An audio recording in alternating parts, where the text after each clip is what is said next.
Hello, everyone. Welcome to the 21 Hats podcast. I'm your host, Lauren Feldman.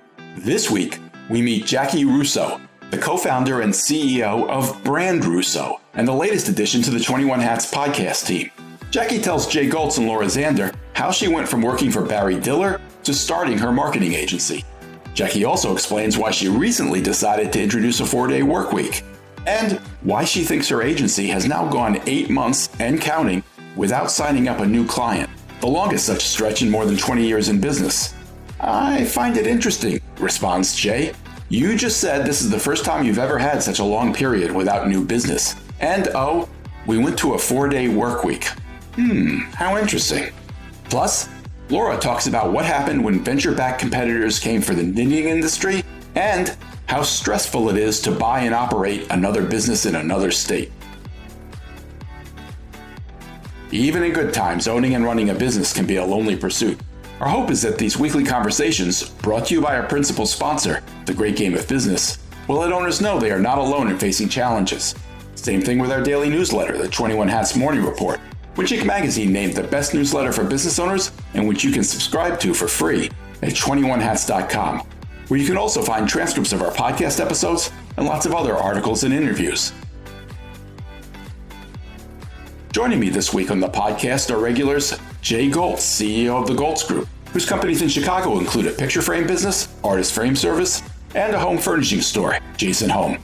Jackie Russo, CEO of Brand Russo, a marketing agency based in Lafayette, Louisiana. And Laura Zander, who is CEO of Jimmy Bean's Wool, a digital yarn store based in Reno, Nevada, and Madeline Tosh, a yarn supplier based in Fort Worth, Texas. The episode is titled, We Haven't Signed a New Client in 8 Months. Welcome, Jay, Laura, and especially Jackie Russo, who is the newest regular on our 21 Hats podcast. It's great to have you here, Jackie. Thanks for having me. Give us some background. Where are you? How did you come to start your marketing agency? Sure. I am currently sitting in my downtown Lafayette, Louisiana office, which is where I tend to be most days. I grew up in this area, Cajun country. Louisiana Ragin' Cajuns might ring a bell. But after college, I moved to Los Angeles, worked for a creative artist agency, segued that into my first kind of entrepreneurial foray with 2 co-founders of a new startup production company and project development. And then that landed me on the radar of Barry Diller, where I went to go work for him as he was acquiring Home Shopping Network, Ticketmaster, USA Network, and a bunch of other companies. Did that for quite some time, most of the 90s, and then moved back to Lafayette. Didn't have a job here, kind of like what I was doing there. Went to work for an ad agency, worked in-house for a client, and then started this agency in 2001. Wow, that's a lot. Yeah, wow is right. Where do you stand now? How big is the agency? So in the 23 years that we have existed, we have grown now to be about 24, maybe 25 employees. Michael, who is the chief creative officer, is a graphic designer and copywriter by trade. He joined a few months in and we run the company together, which is a challenge since we are also married to each other and have 4 kids together. But I figure the company's going to keep us together no matter what. It's a lot easier to get divorced than to break up a company. And we will be celebrating our 25th wedding anniversary in October. That is really romantic. Thank you. Really. You're going to stay together because the business is. I didn't think of that. Wow. I mean, I'm just telling you, it's a lot easier to split. Oh, I got it. Wait, I want to know if I ran into Barry Diller somewhere, what would he say about you? He would tell you 3 things. 1, that he did everything possible to keep me to stay, including buying the Fox affiliate in New Orleans, Louisiana, so that I could go work there and stay a part of his company. He would tell you 2, that when he first interviewed me, he did not hire me. He hired someone else and they quit 3 hours into their first day. And my starting package got a lot better accordingly. And he would tell you 3, that I think to this day still, I am one of his favorite of all time because I handled him better than everybody else in his orbit. Wow. Wow. Great answer. When I go golfing with him, I'm going to ask him what the story is, but wow. He will ask you if you can get me back into his company. No, and I love the fact that you didn't have to think about it and you had your 3 things lined up and okay, this is going to be a great ride we're on here. Jackie, you told us you have about 25 employees. Can you give us a sense for the size in terms of revenues?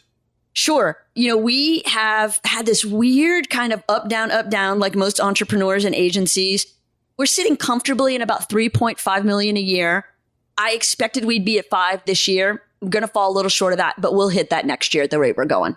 And do you specialize in a particular type of marketing, particular type of client? We do. We started with a, jack of all trades, master of none. Please pay your bills and let the check clear kind of approach in the beginning. And round about year 3, 4, 5, started to lean into our strengths, which were the combination of my strategy and Michael's creative and our teams, that emanate from there. And realized we were kind of doing some things different than other places, a real focus on branding, but being strategic with it. We define branding as the emotional connection that people have with a company, product, or service. So everything you're doing is a chance to build or break the brand. It gives us kind of an umbrella to work in. We developed a process that we trademarked in 2005 called Razor Branding that we've written a book about. It's got 4 core elements: focus, promise, connection, harmony. And it keep our clients in line. And what we realized is it really does work everywhere. Even as social media came online, it still worked. It's a really good step-by-step guide. But where our heart is in the B2B space. We find that retail's kind of easier. B2C is flashier. The B2B people have had such a challenge making changes, not just still doing things the same way they've always done them. So all these companies are reaching the 20, 30, 40-year mark and needing to evolve. And so that's been the space that we have had the most success. And in a particular industry in B2B? Industrial, manufacturing, professional services are kind of the orbits we live in. No, I have to tell you what you said makes sense, that their core competencies is not marketing. It's either manufacturing or distribution, and that the world has changed dramatically in the last 20 years. And what you said makes perfect sense, that many of them have not kept up with, have not evolved along, and you're helping them catch up. Jay, do you feel like you could use branding in your B2B business? No. Okay. Anything else you want to know? Jay, are you saying you don't need branding because your branding is already so good, or you just don't need branding? Listen, everyone has branding. It's a question of whether it's good or not, but you have a brand. Your brand might be, he's an idiot, he dresses bad, and he talks too much, whatever. Everyone's got a brand.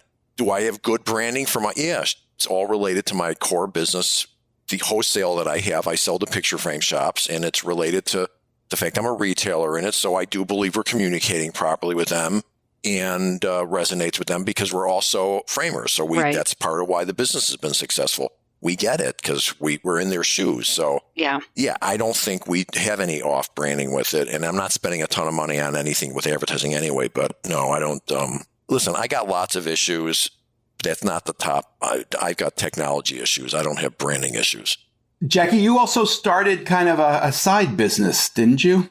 I did. So one of the things that sort of evolved from the social media explosion in 08, 09 was the need for parents to better understand social media and schools, and having kids at that time in junior high and middle school. I had a personal vested interest in everybody doing a better job with living online.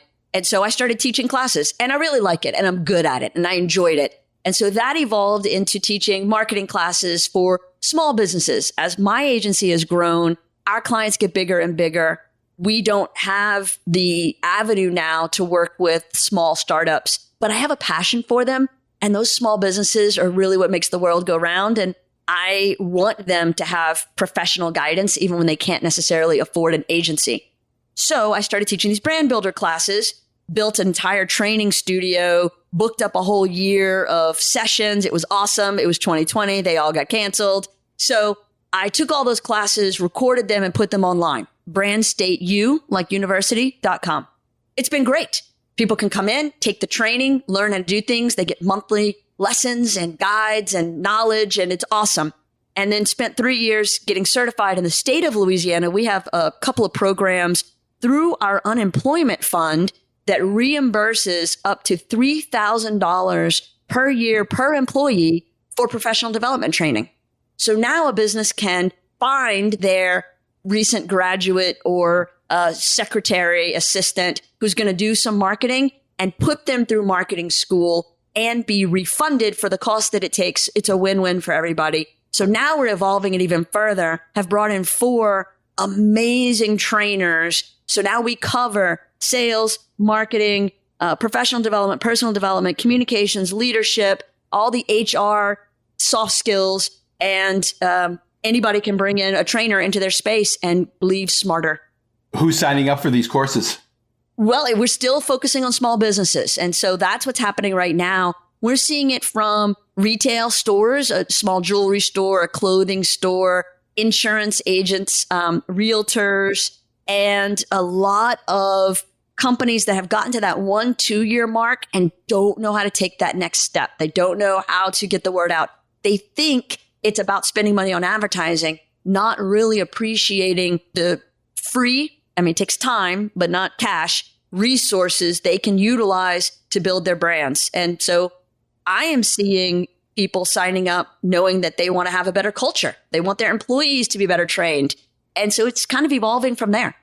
Didn't you also recently take some kind of cruise? We did. So if you're going to give me a chance to put a bunch of people in a room, teach them some important things, which I always learn something at the same time. It's not completely altruistic, and go on a vacation, I'm here for it all day long.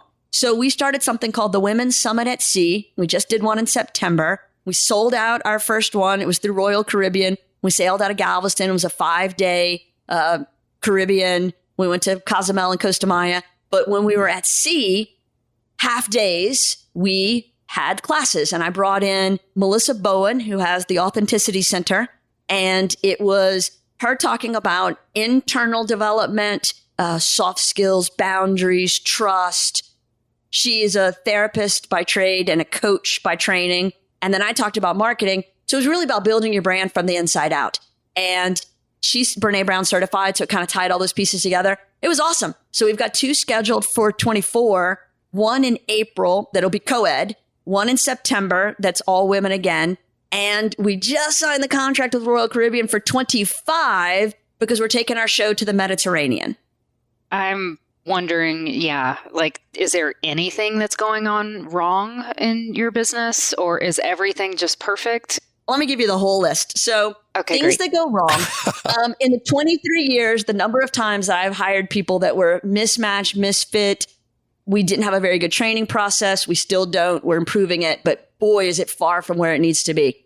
I looked back in the 23 years of this business, the longest drought we've ever had in between new clients was 3 months. And that only happened 3 times in 23 years until this year. And we are on our 8th month and still counting. So the palm sweat, heart race, fear. Okay, great. I'm glad you're suffering too. Oh my God. That makes me feel better. Oh, 8 months and counting. It's like, Jackie, how do you explain that? Why do you think that has happened? I think it's a lot of things. I think it's we upped our game in terms of the targets. So we're going after bigger companies, and I think they have a slower process. I will take that as a big part of it. I think that we changed how we do our proposals, and I don't think that it was a change in the right direction. So we are quickly backtracking. And I think that we became too reliant on some outgoing activity instead of staying rooted, doing that and continuing to use our energy in, I go speak at a conference, which I do all the time. We get a client. We wrote the book. We got clients. And we need to go back to those grassroots things where people get to know us and trust us. We skipped that step, and that's a mistake.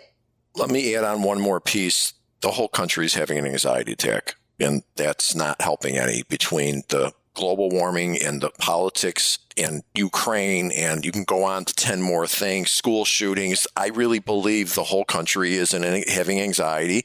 And the list of things you're going to work on first is that, let's go hire somebody to help us with marketing and spend some money. I just think that some piece of it is a little, I'm not saying that everything you said isn't true, but I think there's some piece of it in there that people are hesitant. I mean, we keep saying, we're like, this decade sucks. This decade just sucks. I mean, we keep waiting for like the pressure to be relieved, and it just shows up in like different ways. We probably realistically have somebody cry at work once every 2 weeks. Last time you were on, Laura, you talked about some of the challenges you were facing in terms of a marketing team or sales team that wasn't performing well, and they'd started to go at each other a little bit. Yep. Has that resolved itself? How are you doing with that? Better. It's not resolved, but it's definitely better. But it was ugly, and it's been just exhausting. I don't know what other word to use other than, we're all just exhausted from it. Like the emotional turmoil of all these people not getting along and not getting their work done, and they're not hitting sales goals. In your case, though, that's partially due to you bought a new company out of state. Right. That's just not an easy thing to do. And it would be naive to think anyone's going to do that and not have. This is par for the course. It is what it is. You bought a company out of state. There's only one of you. You're going out there. You're trying to inject your quote unquote culture into their culture. So, is that right, Laura? Have you had these problems since you bought that business, or is this something that has surfaced more recently? There's right and not right. Part of it was, yes, intercompany culture. That said, the people that weren't getting along, they are out of state, but they don't happen to be in that factory. It's more a remote worker versus, here in the office worker kind of problem. And yes, there are some definite cultural differences, even in the remote workers that we have in our Texas business who don't live in Texas. So it's more old school versus new school, I guess, or, the old guard versus the new guard. But then we've brought in new people into our business here in Nevada that are remote, and there's some conflict there. Jay, you may recognize this, and Jackie, you may too. You have so many people that have been with you for quite a while, and so you've promoted from within, and then every once in a while, you have to bring somebody in from the outside at a senior level, and they don't always get along with everybody. Or you don't bring someone in from another level, and they're choking and they're over their head. If I made a history chart, I could show you, I would say we've had 4 meltdowns in the last 45. Every 10 years, somebody that's been there for years got over their head. I let it go too long, and it started causing, and then finally it broke, they left, and things got much better. I've had 4 of those. That's exactly. Yeah, I've had 4 of those episodes. Yep, and people get in over their head. Life circumstances may change, and so there's, there are outside factors as well. And then at some point, I don't know if it's the right decision or the wrong decision, but you bring somebody in from the outside that has the experience and that can do what needs to be done, and then that's just a disaster as well. The other problem is this not having people in the office. When you work with people every day and you're having lunch, being face-to-face with someone is one thing. When you're never face-to-face and they're over here and you're over there, it's very easy to get upset and think, I can't believe it. And I've been through that 1,000 times where you sit down, okay, it's Laura, blah, blah. Taking that interpersonal piece out of it and have it all online and texting, it's not normal. It is normal now, but it's different. We don't think you can work that way, not in a collaborative environment. So we have always, since day one, had a flex schedule. We've always given people the opportunity of working remotely. I was 8 months pregnant with our second kid when we started the company, and I went on to have a third and fourth. So trust me, I worked remotely. But we wanted people to have a reason to come back together. And so we create these opportunities where, first of all, we make it easy. So it's not mandated. You come, you go. Everybody has to communicate. So we know, if you're going to be there today, you're going to be there. We have professional development sessions together. We bring in someone, the aforementioned Melissa Bowen Authenticity Center, who does our coaching with us. So we all get to collaborate and work together. And on the off times when we're not having a session with Melissa, we have lunch together. It's important for us to spend time together. Jay, you're 100% right. We also make, this isn't quite the level of the therapist in Billions who coaches up the traders. We're not there yet by any means, but we do have not therapy, but coaching available to every employee one-on-one that all I do is pay for. I don't know who shows up. I don't know what they talk about. Nothing to do with me, but I have happy people who want to be here. So we're posing, and this is our theory, that trying to have a collaborative environment and have everyone remote, we believe is very difficult. We don't know. Maybe somebody somewhere figured it out. I don't know. All we know is we think that would be very, very difficult, if not impossible to do. So I'm going to disagree in some ways. So my Texas team, the creative side of that team is 100% remote, and it is dialed. It works. I mean, these people are best friends. They laugh together. Like, you hop in a meeting, they use Slack, but they were all hired that way. You know, they're from all across the country. They've all got similar experiences. Maybe we did a really good job hiring. I don't know. I mean, it's luck, but it's dialed. People get along. They communicate really well. We've had a couple of people that we've hired into it and they haven't worked out because their communication skills just aren't the right kind that lend themselves really well to this kind of work environment. Where we're having trouble is this remote team, for the most part, is very direct, right? You know, they're direct, they're a little snarky, they've got dark humor, you know, it's all got the same sense of humor, so their personalities mesh, so they're able to talk to each other in a way, I mean, they would be friends. So the people that get along so well, do any of them report to each other, or are they all at a similar level? No, they report to each other. Okay, that's why I pose it as a hypothesis. I still think it's difficult. So that side of it has worked really well. The other side here in Reno, where we have a hybrid and we have a couple of people that are in the office and then we have other people that are remote, that is not working as well because you've got a bunch of people who do see each other all the time, who do share like the laughs. And then you've got people that aren't there. And so their communication is just, it's different. You know, I mean, the people that are remote are outsiders. They're not the ones who are in-house. And so that transition has been tough.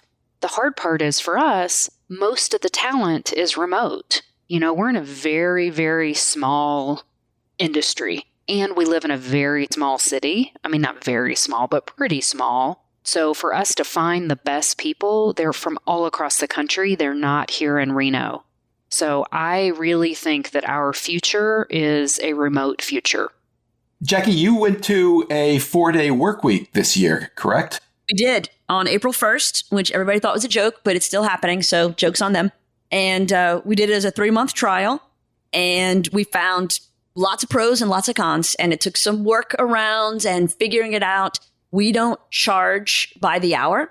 And so we have always been project based. And as long as the project gets done on time, everybody's happy. So it's been about managing that. So the projects stay on track and the people are still off on the Fridays.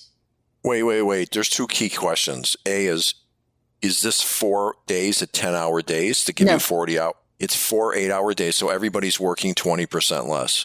Correct. And B, is anybody covering the business on Friday? Well, we have a couple of part-time people who are still college students, and we didn't want to cut their hours. And so we gave them the option of still working on Fridays if they wanted to. And so one of them opted for that. Trust me when I tell you this. Maybe it'll work out beautifully. I just find it interesting, and I'm not making any judgments. Sure, bring it. I find it interesting. You just said this is the first time you've ever had such a long period with new business. And, we went to a 4-day work week. How interesting. That was 6 months ago. Yeah. Yeah, everybody's working 20% less. Interesting. I hear you. And that question has been posited before. So I have given it lots of contemplation, went back and looked at the numbers. We have had the same number of discovery meetings. We have had the same number of proposals. We just have had less yeses. How is that possible that people work 20% less and they're getting the exact same output out? Well, it's funny you would ask, Jay. When I thought I wanted to do this, I went to every employee one-on-one and had a chat and said, I'm considering this. Tell me what this would be like for you. And the 2 people in this company who spend every day saying things like, my list is too long. I can't get it all done, blah, blah, blah. When I went, they were the last 2 people I talked to. And when I went to them, I said, I am most concerned about you because I know how busy you are. I know how much you have on your plate. We're done at 5. Everybody needs to go home and eat dinner with their family. I don't want that to change. One of them brings their kid to daycare, and I didn't want them to not be able to do that anymore by leaving the house early. So how can we do this? You tell me. And both of them, the people who never had enough time, always late on deadline, said, we can do it. I said, okay, let's do a 3-month trial. The 2 of them were the first 2 people to say this is working. They have not complained once. And when we did our 3-month recap in one of our professional development sessions, Melissa was guiding this conversation because I'm like, I'm out. We're going to talk about it. We're going to make a group decision. So she had everybody go around the room and talk about pros and cons and their personal experiences. The person who the most frustration with workload and biggest concern, who has not had a problem with any of that since we went to 4-day week, was the first person to say, this is important. This matters. I can't go back. It has saved my marriage. And I was like, well, that's more important than anything else. So, okay, we'll find a way to keep making it work. And as an outsider business person, I'll be interested to ask you in a year. Yeah. I think having people work 20% less and having them go, oh, no, this is working out great. Oh, my God, what a surprise. People like working 20% less and making the same money. Oh, my God, really? That worked? People are happy with that? Wow. So I don't know. I don't know. You know what I find? I find that they work faster. They work more efficiently. They ask more questions in the beginning. So why couldn't they have done that for 40 hours? There you go. Probably could. And I know we're not going to be as profitable. I have no doubt about that. Okay, that's a fair statement. And I respect that. No doubt. I'm willing to trade some profitability for some happiness. You know what? I fully respect and can appreciate that. The question is the word some. Yeah. That's the question. Well, and I don't know how much yet. I give it a whole year. After a year, we'll really have a good look at the numbers. Yeah, fair enough. And math-wise, is the conversation like, look, our raises aren't going to be as big year to year. There's a trade-off. I mean, there's a financial trade-off for everybody. There might be. Is that part of the conversation? It hasn't been yet. Right now, we did a really healthy round, almost 50% in 22. And so everybody's sitting pretty happy right now. Also, just about everybody's tied into profitability. So they want us to be profitable. Tied in how? Percentage of certain projects and then also overall retainer. And you said you expected this. You did this expecting profitability to decline? Well, maybe not decline as much as not grow as rapidly, but I want our mantra from day one has been happy, humble, and hungry. That's who we are. That's who we look for. And so happy has to be valued to me over dollars.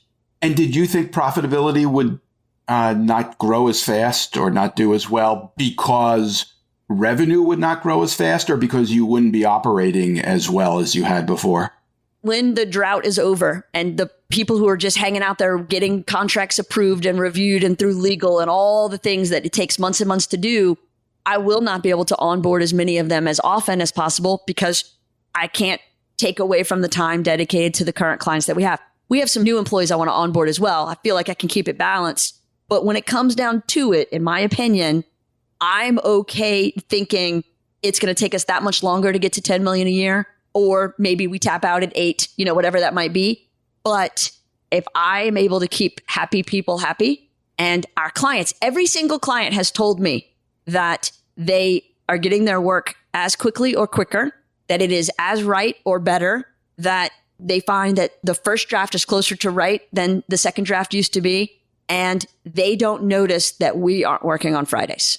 Okay, I'll just challenge one thing. You said happy over dollar. Okay, let's not be in fantasy land here. There needs to be a mix there. There needs to be Absolutely. Yeah, because happy. Oh, we don't make any money, but everyone's happy. Yeah, that's going to run out. Sorry. So that wouldn't make me happy, and I have to be happy too.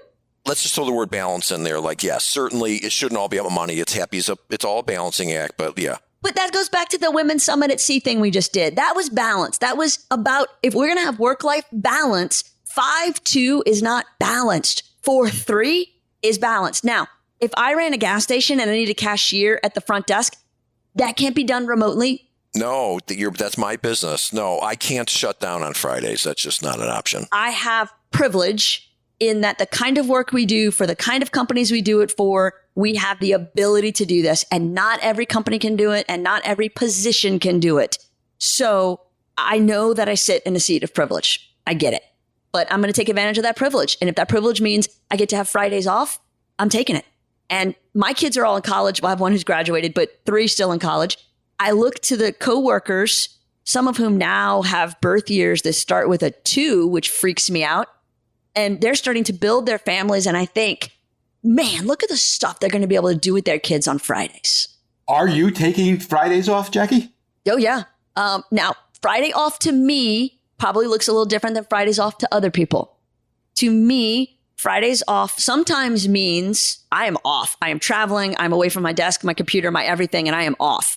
Sometimes, like tomorrow, it means that I'm a guest on another podcast, not as good as yours, Lauren. There's another podcast? No. We know there's no other Lauren. And I will be doing a little bit of work to get ahead because I'm going to be out for 2 weeks. And so it's balanced. But you know what I don't have is an influx of emails from my team.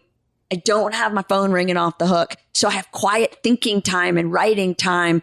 And I am so productive now on those 4 days. Have you had any client emergencies on Fridays? We've had 2 and both have been handled. We don't die on Fridays. We just aren't working. There aren't a lot of advertising emergencies. Let's be clear. No, listen, I accept everything you're saying. I can't do that because I take care of customers. But hey, I hope it works out. I will be interested to see in a year from now if you're still in the same place. I wouldn't bet against it. That's interesting. Jackie, how concerned are you about the 8-month drought? The drought? Are you making contingency plans? Are you changing the way you market your marketing? We are walking the fine line between doing the same thing and expecting a different result is crazy, coupled with you have to keep going and eventually you'll get it right. And, you know, even a Hall of Fame hitter strikes out 70% of the time. So I'm somewhere in the middle of those two things. We are making tweaks and changes. We like to test drive marketing ideas on ourselves. And when they work, then we bring them into our clients. So we're doing 2 or 3 new things that are already starting to have a positive impact. And I feel like the next time I'm on this show with y'all, assuming I get invited back, please, then I think I'm going to have a yes or 2 to talk about, which will make the 8-month drought over and I'll feel a lot better. All right. I want to talk about something else. I recently highlighted a story in the Morning Report about a couple of, the story referred to them as tech bros who decided they wanted to take over the knitting industry. And they bought the domain name knitting.com and decided they were going to teach the grandmas running knitting companies how to really run a business. Laura, you've mentioned these guys to us previously, but it sounds like we have a kind of a conclusion to the story now. Did you see the story I'm talking about? I did. Yeah, I read it. Did you enjoy the story I'm talking about? It's hilarious. Yeah, super funny. And it's just so classic. The irony of this is that this company has been so off of my radar that I had totally forgotten about it. I've got the same thing in the framing industry. There's some tech people that got in. They're going to show all the greedy framers that are overcharging everyone, which is disgusting in itself because framers are not overcharging people. But they're going to straighten out this industry, and it hasn't worked. They just keep hemorrhaging tens of millions of dollars. So, yeah, you actually have to know the industry. You actually have to know something about business. This isn't a commodities-based industry. This is a community-based industry. And for the most part, yeah, sure, there's some like low-hanging fruit and there's some money to be made, especially for people who are new, and as Joann's just laid off a ton of people, I mean, that opens up some stuff. Wait, Joann's Fabrics? Yeah. That's funny. They're in the frame business too. So sure, is there some money to be made? But there's a reason that a lot of the businesses in our industry have been around for 100 years. Because loyalty and being family owned and all those things, they matter. The businesses you're talking about, Laura, are they, knitting shops, yarn shops around the country? Is that what you're referring to? Shops or manufacturers. Just people that actually know what they're doing. I mean, it's that simple. It's unbelievable. These people go to Harvard or Yale or Princeton or whatever. They get some venture capital and they think they've got it all figured out. And they never spend the time to actually figure out what the business is about and how it works. And they go jump in with somebody else's money and they burn through tens of millions of dollars. And then what a surprise, they go away one day. Yep. And they focus on competing on price, not building a community. Listen, 20 years ago, you didn't hear the phrase burn rate. You didn't hear the phrase scaling. Yeah. You didn't hear the phrase customer acquisition cost. Yeah. Here's a word. Here, you want to get your MBA in business, techie guys and women? Here's a word you've never heard of. Margins. Right. That's the problem. They don't have any margins, and they think they're going to make up for it with all this other stuff. We're losing money on every transaction, but we've got millions of them. We make it up in volume. That's the old joke. I agree. And I believe that, people are responsible for their own choices. But are we going to put any blame on the publications that run these fastest growing? Absolutely. Oh, totally. Of course. I'm not saying there aren't some of them that figured something out. Clearly, there are some of them, but it's just, I've seen some of them. No, but we've got the other big one that raised $70 million. They just laid some people off the other day. Word on the street is they're having trouble paying their bills. And so here we go. Laura, I'm curious. These guys, at least according to this story, they sound like total jerks. They came in, they were insulting to the people they wanted to do business with. Everybody else was unsophisticated. They had some money. I don't know if it was private equity or venture capital, but they had investor dollars to spend. Suppose they hadn't been jerks. Suppose they had come in and gone after business in a way that some of the old line 100-year-old companies hadn't gotten up to speed on. Could they have done better? Sure. Yeah, of course.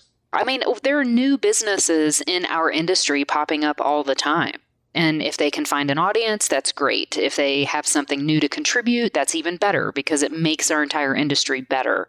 But when somebody's coming in with the explicit goal of not being a member of the community and not, there's just this weird, kind of karma stuff going on.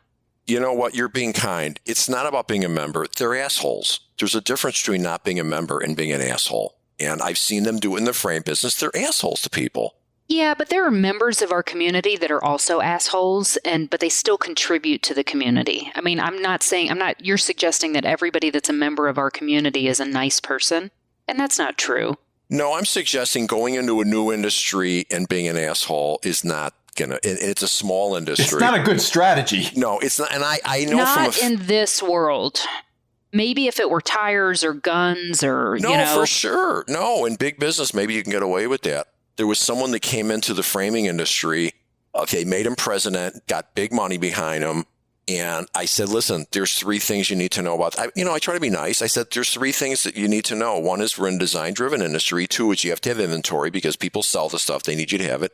And 3 is it's a relationship small business. They managed to screw up all 3 of those things, and their business is probably 25% the size it was when they got into it. I mean, and most of the vendors in this business, it's changing, but a lot of the vendors and the suppliers are small family-owned businesses. So they're missing the loyalty piece. This whole little world is based on relationships. It's based on loyalty. It's based on community. So if you come in and you're insulting people, then of course, sure, we'll take your money if we're a supplier. Sure, we'll let you participate, but there's no loyalty. We're going to stand behind the family-owned business that's not been a jerk and who's been here for 20 years because we know that they're going to stick around. We've watched this before. People come in, they're not in it because they love the craft. They're not in it because they love the art. They're not in it because they're creative. They're mining. They're coming in and they're trying to build a strip mine. Laura, you said that you'd forgotten that these guys even existed, which is an indication of something. The story that I highlighted indicated that they've shifted their strategy based on the reaction they got. They've given up on trying to sell to people who have been knitting for some period of time. They've given up on the existing market, and now they're just going after people who are just getting into knitting and trying to start fresh with them. Does that strike you as a workable strategy? I think it's a couple years too late. 2, that would have been great, like in 2020, when there were all these new people. But no, unless they're going to go after like the Joann's customer, I guess. They're just irrelevant. There's another piece of this when you say strategy. You can only have strategies like that when it ain't your money, when you can have a quote unquote burn rate of your venture capital or of your public money or from some rich person. People like Laura and I don't have the luxury of changing failing strategy after failing strategy because at some point we lose our house and we're living in a cardboard box down by the river. These guys, they keep giving them money and they keep changing their strategies until one day, oh, so-and-so's gone.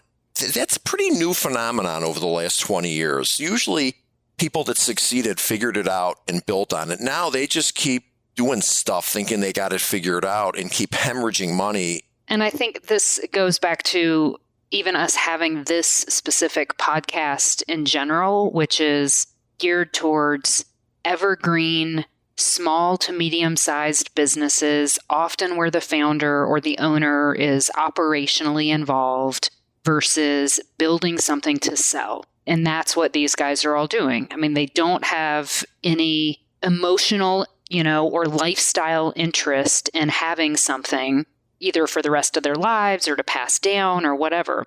They're playing poker. I want to circle back, though, to something because I have had a revelation. Wherever this goes next, I have been, almost to the line on buying another agency. And they fit nicely with us, retainer base, B2B, kind of fits our vibe, but in another state. And after this discussion, I'm like, yeah, I'm not doing that. Wow. Well, Laura's done that. I know. And I heard her talk about how challenging it is. I'm really only 32, but I look like I'm 60. I look like I'm Jay's age.